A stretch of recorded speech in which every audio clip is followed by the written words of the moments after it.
I just want to focus on what I've learned through this process.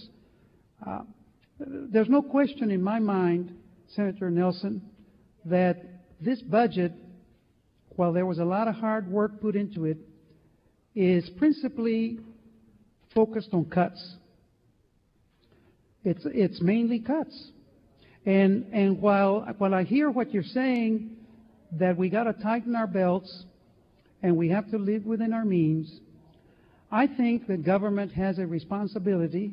Maybe I'm an old-fashioned liberal, if you want to call me that, old school.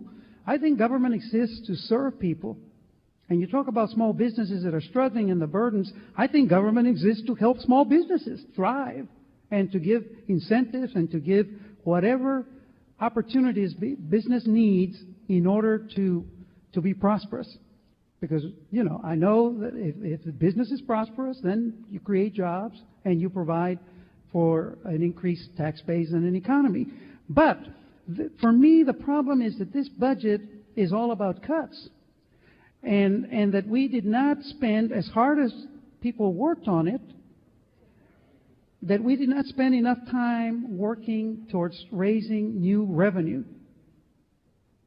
This budget has not been about revenue, and there were recommendations made by different sources, including some of us Democrats, about looking for new ways to raise revenue. Now, I think Senator Ellis and others have mentioned, you know, you can close some loopholes. You know, some people mention you got to consider the gambling bills. You have to look at this, look at that, where we can raise revenue.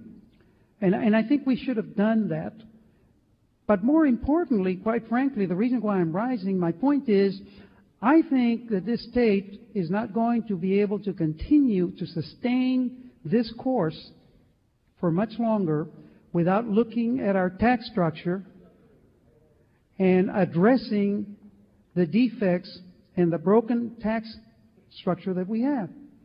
And I, for one, am not concerned about even raising the notion of increasing taxes.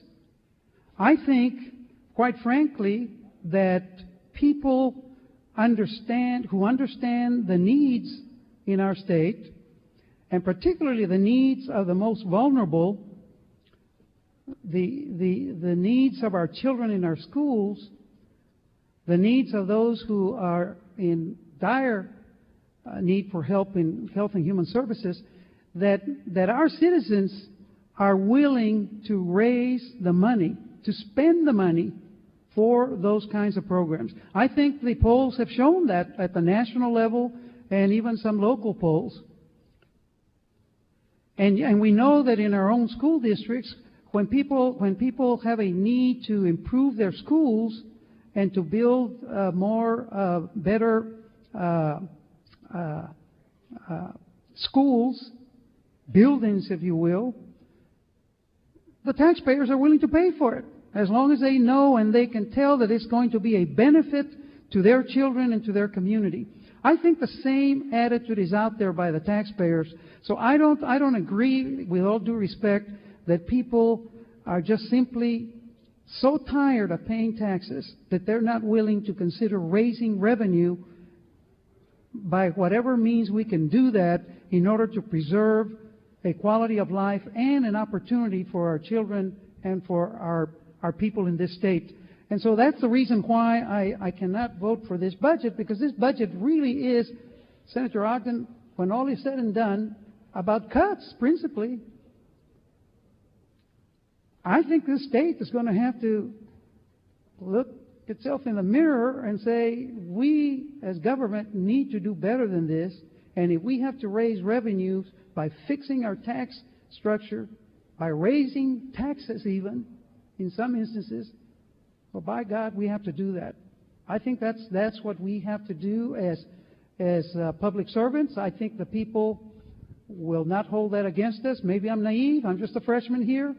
But I wanted to make that point, that this budget does not raise new revenue, is all about cuts, and for that reason I can't support it. Thank you. Thank you, Mr. President.